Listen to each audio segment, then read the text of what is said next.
Wired Wednesday. First, we'll give you a quick update of what's happening. Mr. Holmes?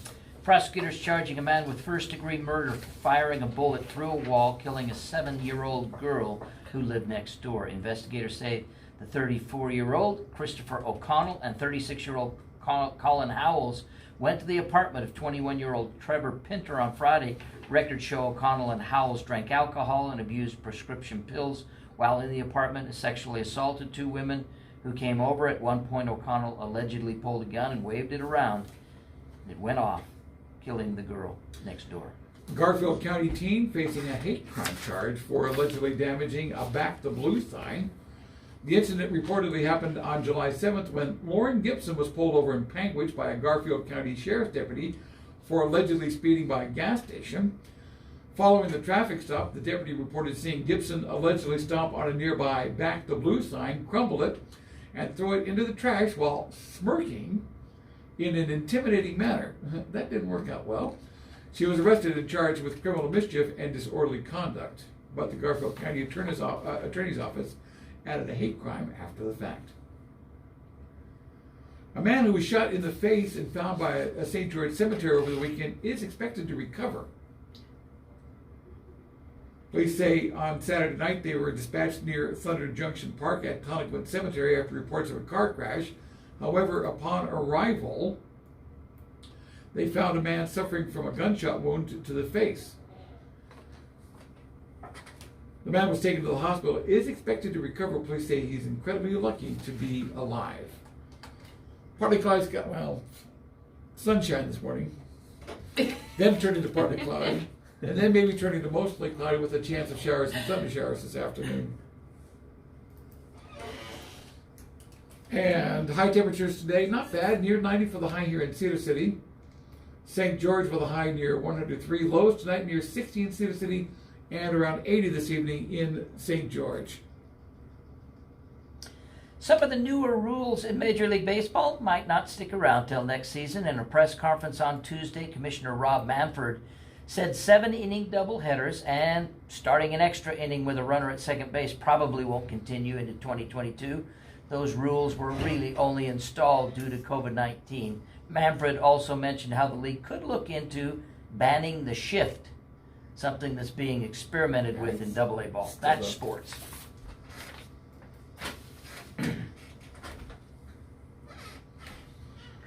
It is Wired Wednesday time. That means MJ is here. Good morning. So I haven't been following baseball apparently. What is a shift? Oh, she does want to ask she this walked question. right into it, didn't she? Okay, if it's that big of a deal, I'll Google it later. But I just wasn't sure. I mean, I thought No, baseball the shift was... is a defensive approach against hitters that have a tendency to hit the ball only in one direction. You may shift players from one side of second base over onto the, so all your players are on one side of the field. For example, the shortstop usually plays between third and second. He shifts over to the other side of second base, so you've actually got 3 players between first and second base. Well, that's ridiculous. Well, no, it makes It's sense. smart. That makes sense if that's the way you think the ball's going to go. So they keep statistics on where each person hits the Has ball. a tendency to hit the ball. Plus And Oh some my. players, Plus some of the the- big sluggers are especially unidimensional. They can only hit it one way. And Yeah, as but far as doesn't I'm that- concerned, I if mean- that's the case, you should be able to defend him any Should. way you can. Yeah. Yeah. Yeah. They need to improve but their they're messing game. with the core of baseball. Core of baseball is that you shouldn't But how did it become the core? by having 9 players. Then this is the bases and this is the outfield and Yeah, the but pitcher and the catcher and the shortstop. Where does it say in the rules where those players have to be? It doesn't. Oh. Who knew it wasn't as structured as finance? Yeah, exactly right. So, I mean, Who In if- fact, the knew? shortstop used to play in shallow outfield, right? Yeah, That was exactly why it was right. called a shortstop. A so, relay man. I mean, if you've got a guy that you just know is going to hit it to right field, well, it makes sense you move people where you think that ball's going to go. Oh my goodness. And if he doesn't like that, then he's got to improve his game. To be able to spray it into left field once in a while. Fair. Well, good morning. It's Wired Wednesday. Apparently, MJ doesn't know anything about baseball this morning. Thank God we're not talking about baseball. We're going to be talking about employee benefits, what's going on with unemployment, how do we mitigate it as business owners, as community members, how do we figure out what's going on. In studio today, we have Reese Heidman, another Farm Bureau financial agent down in St. George, who is my right-hand guy for all of the financial speak, talk things going on. So, Reese, what do you have to say today? Well, first, good morning, Kenneth. Good Happy morning. to be here. Always like to come up to Cedar, and I was on time. Yes, time, yes, he which is was great. on time. And Reese wants to talk baseball, so. Well, we can go back to baseball whenever you want. Yeah, no, because then it just proves what I don't know in everything. All right. Actually, on Denver, you were talking about Denver earlier. I actually got to watch the 4th of July fireworks on Coors Field, laying down in left center, or about left center field with my family. That's cool. On the 3rd, it was awesome. Yeah, That is so cool. yeah. That, oh my gosh. No, but to your point, back to employees. What questions do you have? So, I just did a seminar over in Kanab, and a lot of things came up. And one, Kanab is a very unique market where their housing is in crisis. You know, they're a lot like St. George, although significantly smaller. There's only like 6,500 total population, plus the influx of seasonal, second homes, VRBO, vacation rental things, nightly rental things. They don't have any mid to long-term housing for employees. They can't find local employees who want to start working. And I feel like in some regards, Cedar City and St. George are feeling that same push. We can't get people to come to work, show up for their shifts. We can't incentivize them, or we're not learning how to incentivize them better. So what can we do as employers or community members to get people to show up to work? Well, you do see that in St. George, and you can see it here. I actually recently saw a list of organizations, retail locations that were hiring, and I think every single restaurant that is possible was on that list in St. George and in Cedar, because there's just not enough workers. There's a lot of people that are still sitting on the unemployment benefit, which I know ended, I think it was last month that they finished that extended benefit or extra benefit that they had from it. Okay. So you should see more employees or people looking for jobs coming to the market. But you're right, when you have an unemployment rate of only 3% and you're looking to hire, you're really kind of hiring maybe people that aren't super interested in working, or they're not the cream of the crop, so to speak. They're not the most talented for the field that they're going into. So as an employer, you have to try to find ways to either attract more talented people, which typically right now is, the big conversation nationally is, do we pay people more? What's minimum wage? Does that get raised? What should it be? Yeah. What should it be? And is somebody that works, at a gas station, is their wage the same as somebody that works at a bank, right? And that's kind of the argument right now is $15 an hour. Everyone should be paid the same. But there really is skilled labor versus entry level workers that come in, and that requires different pay. So for those that are looking for skilled labor, that's kind of where they're trying to find the best person for the job with the best qualification and hold on to them. And not knowing where to start, a lot of times people are starting to look for things like health insurance benefits. I think the mandate just went back in place this year that we're required to have health insurance. So you got to go through Obamacare, essentially, or procure your own. Employees are also looking for a future. They want to know that they're planning for down the road and going to get retirement set up. And they're also looking for just, whether it's disability insurance, making sure that if they ever get hurt, their family's taken care of, or if something happens to them, the worst possible case scenario, that their family has income. And these are all things that we're seeing employers ask about of, what can I do to make my employee feel like a partner in the business, and feel like they matter and that they're valued, and they just don't know where to start. Right. Well, and I think that the benefits is a really good conversation because it's so dynamic. It's not just benefits and it's a very defined box. Benefits in and of itself moves through healthcare to retirement planning, life and disability insurance, and there's so many different platforms and boxes and options within those things that we can really create a very strategic package for any business owner out there. Right.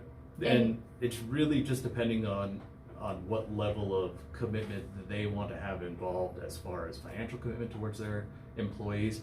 And in some instances, it's talk about vesting. If you have an employee that's only going to be with you 6 months, it's really hard to get something started for them and not cost efficient if they leave in 6 months. So we talk to employers about, proper vesting and then, you know, key employees, people that you can't afford to lose, Right. and how to protect them there.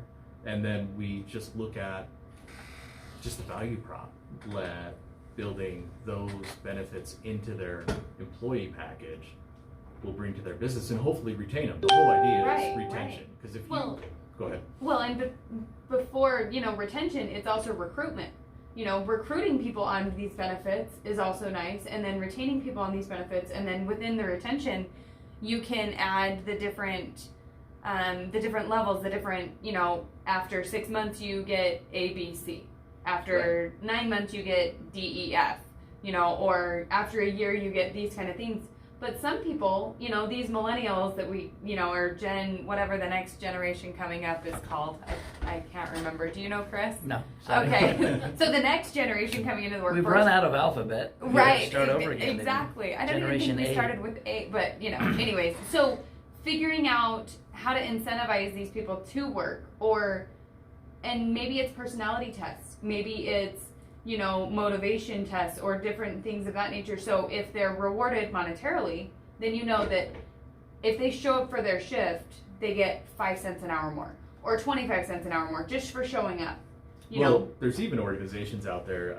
I've heard that Costco does a really good job of incentivizing their employees by saying every 6 months, and I could be wrong, don't hold me to this, but every 6 months they get a raise as long as they stay with the company and they're productive and they get good reviews on their scores. right.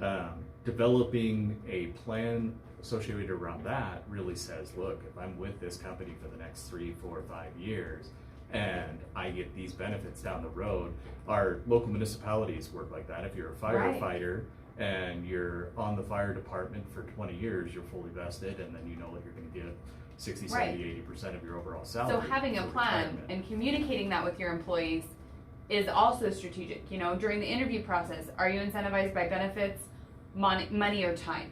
You know, is it days off that you want to earn? Is it, you know, more money that you want to earn? What's going to incentivize you to come back?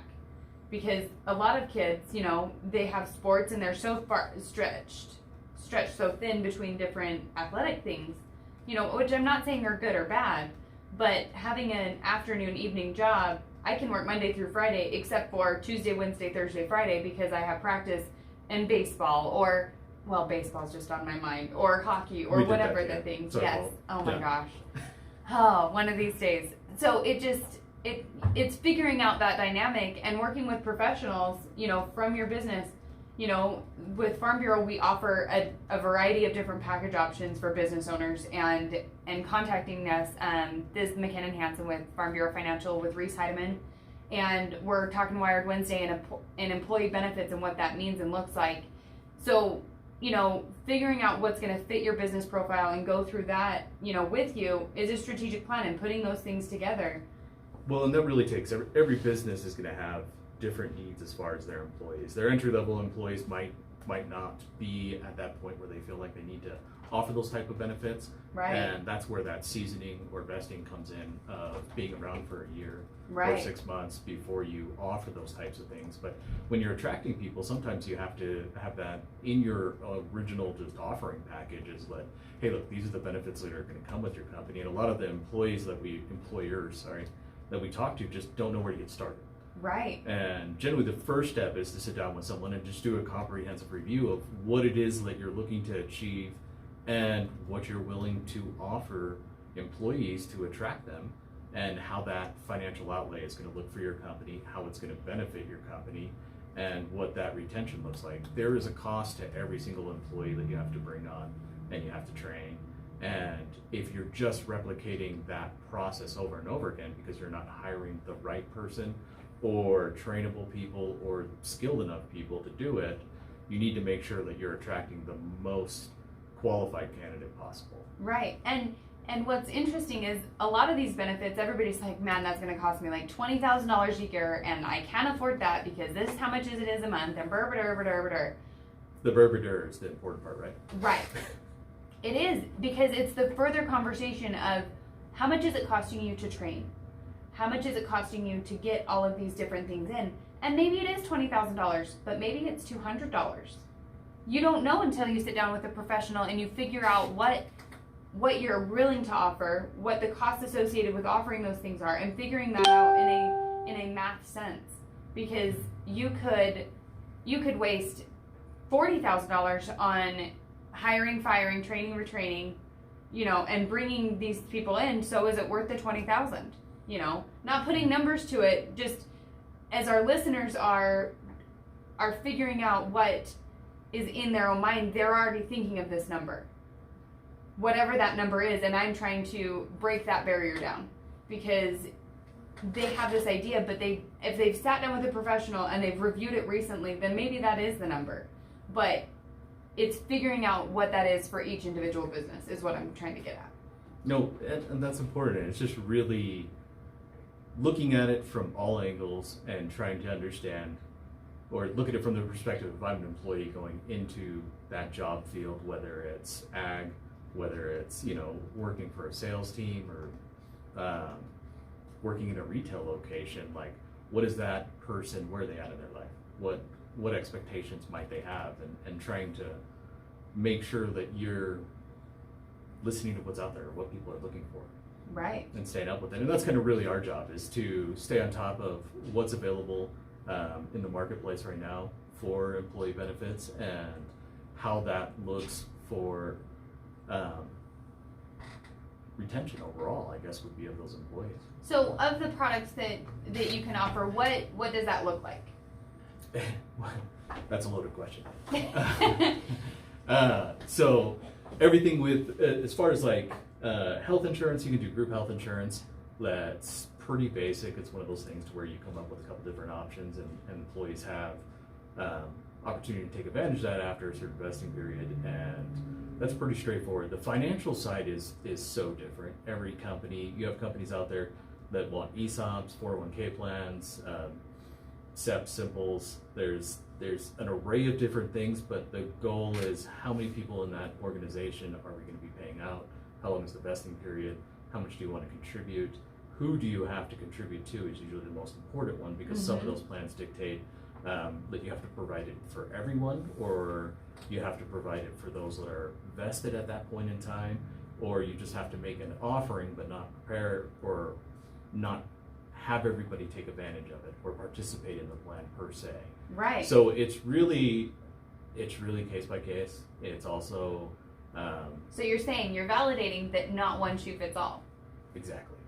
And it's not just benefits, and that's going to be really expensive. It's custom built to your company, to the company's needs of what is or isn't going on, what you want to grow into, what you want to be offering employees on the hiring piece and the retaining piece, and hopefully the retirement piece. Right. And questions like tax advantage for the company versus not, and then other questions come in of what happens if we put all this investment into one employee. A lot of times I'll talk to contractors and they have 2, 3 foremen that are really crucial to their business. What happens if Joe decides he's just going to get up and leave? And how do I make sure that I'm protected financially from somebody exiting the business without any kind of foresight to it? Right. And just making sure that those key people in your organization, there's a plan to replace them, plan to retain them, and a just long-term plan to have them grow with your business. And those are just questions that you have to ask each individual owner to figure out how that makes sense for them and their organization, and what that plan will facilitate.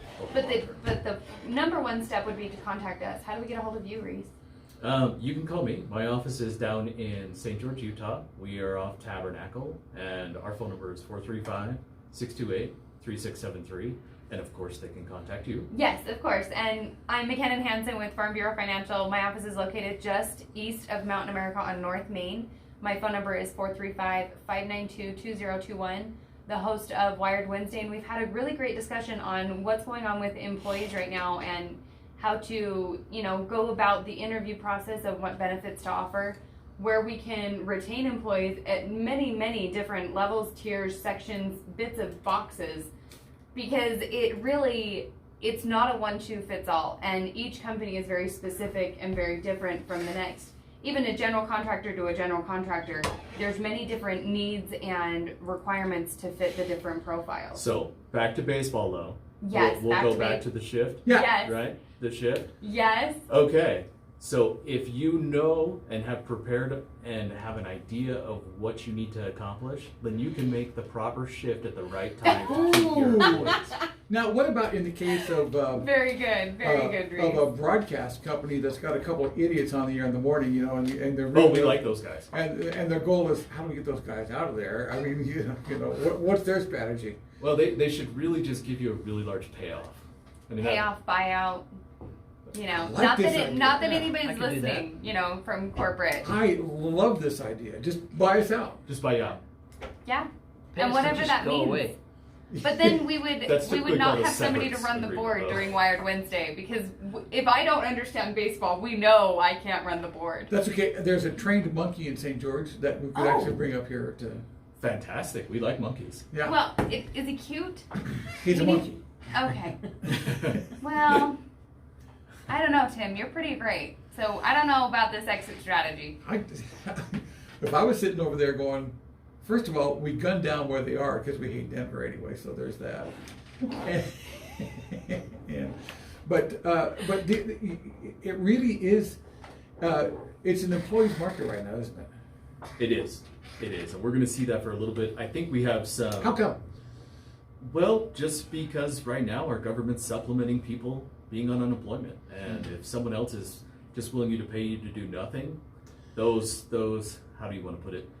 Folks that are motivated by the path of least resistance, Right. They're going to take it. Okay, I can understand that, but but there have been. We were reading a story yesterday, wasn't it, Chris, about the Great Resignation? Did we actually do that on the air? Or did we just talk about it off the air? I can't remember. About the coming up fall, there's like supposed to be a great amount of people saying, "I quit, we're done." And part of it I can understand because if you've I quit, we're done, like retired? no, like we're just not going to work here anymore. Interesting. And I can understand part of it because one thing the pandemic did that might be a positive is that it got people working at home, and while they were home, they were still able to interact with their family and have a relationship with their kids. And to be honest with you, I mean, I was never in that situation, but if I had been, and all of a sudden I had more quality time at home, I'd be saying I'd be not wanting to give that up. Well, and a lot of companies have expressed that the productivity levels stayed the same when they were working at home. Yeah. So they have a good argument to say this is a better quality of life, and this is what I want. And so that's going to be on the table from here on out, don't you think? It's- But hold it's on. going to be to an extent. Oh wait, McKenna wants to shift No, the no, no, discussion. no. Well, no, but if everybody's working from home and everything else, then they can't get mad when people at these fast food restaurants or restaurants at whole or grocery stores even are taking longer and longer because nobody is working in the consumer platform. In all fairness, to have a job that allows you to work from home requires a skill set. Right. You know, so you have to be trained, and that has to happen somehow. Right, which but those is gonna people be can't get in person. angry. Those people can't get angry because grocery store lines are long because these people have chosen the same lifestyle just in a different service industry. I think that unemployment benefit getting reduced to what it usually is will help Well, resolve some of that will Yeah. change things. There's Yeah. no question about that. I mean, theoretically, technology says we don't have to be here to do the radio station anymore. We could literally do this. Well, then we wouldn't get to see it, which is not good for us. I'm just saying it could happen. Don't put out there. I like the radio show. I think our listeners like the radio Oh, show too. you can come in. If I have to be at home in my pajamas talking over the internet, I have no problem with that. So- whatsoever. There is going to be a shift, though, because there's already announcing that we're going to see a whole bunch of homes go into forbearance. And we Oh, saw that. Wells Fargo pull back all of their credit lines. There's things that are, IHC just sold off a big portion of their business to CVS. There's things happening Yeah. that jobs are going to start shrinking. They Oh will- my all right, goodness. uh, This has been Wired Wednesday with McKenna Hansen, 435-592-2021. Thank you so much, Reese, for joining us in studio Always. today for Wired Wednesday. and one last time, let's get a